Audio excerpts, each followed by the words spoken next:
আসসালামু আলাইকুম। আমার কুকিং চ্যানেলে স্বাগতম সবাইকে। তো ভিউয়ার্স, আজ আমি আপনাদেরকে তৈরি করে দেখাবো হচ্ছে শীত উপলক্ষে শীতের স্পেশাল নোয়াখালীর জনপ্রিয় চিতই পিঠা। শীতের আগমনে সবার ঘরে ঘরেই নানান রকম পিঠা পুলির উৎসব চলতে থাকে। গ্রামে গঞ্জে রাস্তার ধারে খুবই জনপ্রিয় এই চিতই পিঠা আমি একদম গ্রাম্য পদ্ধতিতে আজকে এই চিতই পিঠাটা তৈরি করব। ঠিক যেমন মা দাদিরা চিতই পিঠা তৈরি করতেন ওই পদ্ধতিতে খুব কম সময়ে আজকে আমি চিতই পিঠাটা তৈরি করব। তো ভিউয়ার্স, আরও নতুন নতুন শীত স্পেশাল পিঠা রেসিপি পেতে আমার চ্যানেলকে সাবস্ক্রাইব করে আমার চ্যানেলের পাশে থাকার অনুরোধ রইল।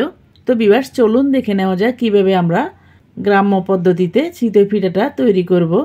চিতই পিঠা তৈরি করার জন্য আমি নিয়ে নিয়েছি একটা মিক্সিং বোলে আমি দিয়ে দেব চাউলের গুঁড়া। এখানে আমি 3 বাটি চাউলের গুঁড়া নিয়ে নিয়েছি। এই চাউলের গুঁড়াটাকে আমি মেশিন থেকে ভাঙিয়ে এনে সরাসরি চিতই পিঠাটা তৈরি করছি।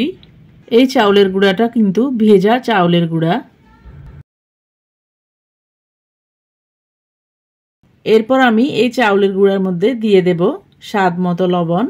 এরপর আমি শুকনো উপকরণগুলোকে ভালো করে মিক্স করে নেব।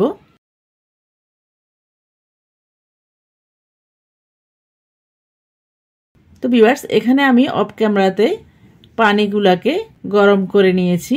পানিগুলা একদম গরম হবে না, হাতে সহ্য হয় ওইরকম গরম পানি দিয়ে আমি এই চিতই পিঠার ব্যাটারটাকে মেখে নেব।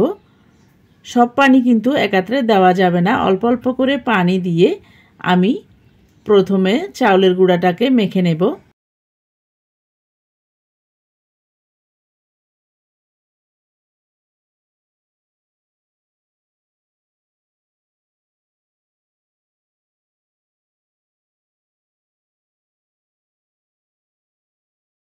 তো ভিউয়ার্স, দেখতে পাচ্ছেন প্রথমে আমি 2-3 বার করে পানি দিয়ে চাউলের গুঁড়াটাকে শক্ত করে মেখে নিচ্ছি।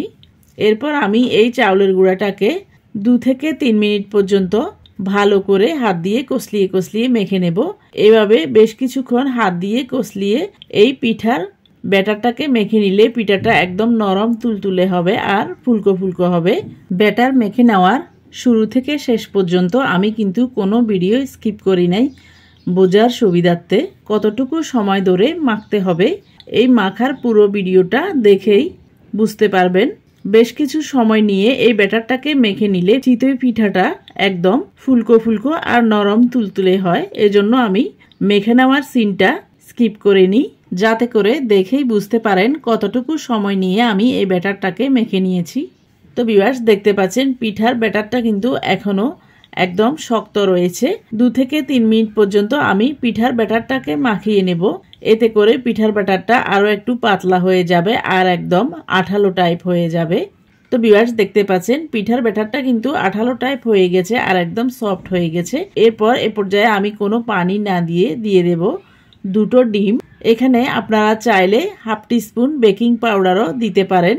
আমি এখানে বেকিং পাউডার দেব না। ঠিক আমাদের গ্রামে যেভাবে চিতই পিঠা তৈরি করে মা দাদিরা, ওইভাবেই আমি আজকে এই চিতই পিঠাটা তৈরি করব। এজন্য আমি 2টো ডিম দিয়ে এই পিঠার ব্যাটারটাকে মেখে নিচ্ছি। ডিম দেওয়ার পরে আমি এই ব্যাটারটাকে আরও 2 মিনিট মেখে নেব।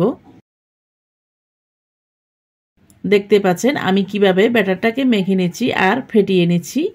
বেশ কিছুক্ষণ এভাবে ব্যাটারটা মেখে নিলে আর ফেটিয়ে নিলে পিঠাটা একদম নরম তুলতুলে হবে আর ভিতরে অসংখ্য ছিদ্রযুক্ত হবে, উপরে একদম ফুলকো ফুলকো হবে।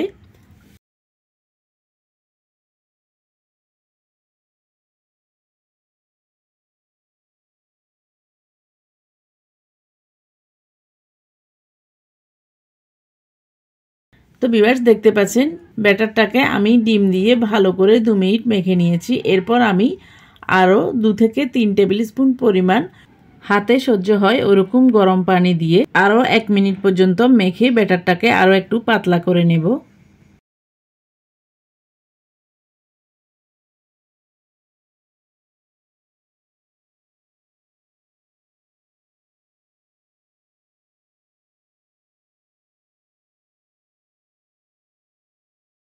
তো ভিউয়ার্স দেখতে পাচ্ছেন চিতই পিঠার জন্য আমাদের ব্যাটারটা কিন্তু একদম রেডি হয়ে গেছে। এরপর ব্যাটারের কনসিস্টেন্সিটা আপনাদেরকে দেখিয়ে দিচ্ছি। দেখতে পাচ্ছেন ব্যাটারটা একদম ঘনও না, একদম পাতলাও না। এরপর আমি এই ব্যাটারটাকে 10 থেকে 15 মিনিট পর্যন্ত রেস্টে রেখে দেব। আর এই ফাঁকে আমি চুলা একটা মাটির খোলা বসিয়ে খোলাটাকে গরম করে নেব আর পরিষ্কার করে নেব। তো ভিউয়ার্স দেখতে পাচ্ছেন চুলা একটা মাটির খোলা বসিয়ে দিয়ে আমি খোলাটাকে প্রথমে একটু গরম করে নিয়ে এরপর টিস্যু দিয়ে এই খোলাটাকে ভালো করে মুছে নেব, যাতে ময়লাগুলা ভালো করে পরিষ্কার হয়ে যায়। আর এ পর্যায়ে চুলার আঁচটাকে মিডিয়াম আঁচে রেখে আমি চিতই পিঠাটাকে বানিয়ে নেব। যেহেতু মাটির খোলা এজন্য আমি চুলার আঁচটাকে মিডিয়াম আঁচে রেখেছি। যদি আপনারা কেউ লোহার কড়াই বা লোহার ছাঁচে বানাতে যান তাহলে চুলার আঁচটাকে মিডিয়াম থেকেও হাইতে রাখতে হবে। এরপর আমি গরম খোলায় 1 চামচ ব্যাটার দিয়ে 1 থেকে 1.5 মিনিট পর্যন্ত অপেক্ষা করব। 1 থেকে 1.5 মিনিট পর আমি ঢাকনাটা খুলে নিয়েছি। দেখতে পাচ্ছেন পিঠাটা কতটা ফুলকো ফুলকো হয়েছে আর কতটা নরম তুলতুলে হয়েছে। মাটির খোলাটা খুব তাড়াতাড়ি গরম হয়, এজন্য আমি 1 থেকে 1.5 মিনিট অপেক্ষা করে ঢাকনাটাকে খুলে নিয়েছি। আপনারা লোহার কড়াই বা লোহার ছাঁচে বানাতে গেলে 2.5 মিনিট বা 3 মিনিট অপেক্ষা করে ঢাকনাটা খুলে নিলেই দেখবেন আপনাদের চিতই পিঠাটা একদম পারফেক্ট তৈরি হবে। চিতই পিঠা তৈরি করার সময় প্রথম পিঠাগুলা একদম পারফেক্ট না হলেও পরের পিঠাগুলা কিন্তু একদম ফুলকো ফুলকো আর নরম তুলতুলে হয়।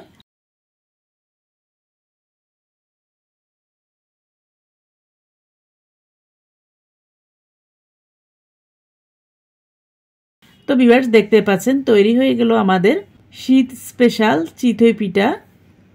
এরপর আমি এই চিতই পিঠাটাকে লিকুইড খেজুরের গুড় দিয়ে সার্ভ করব।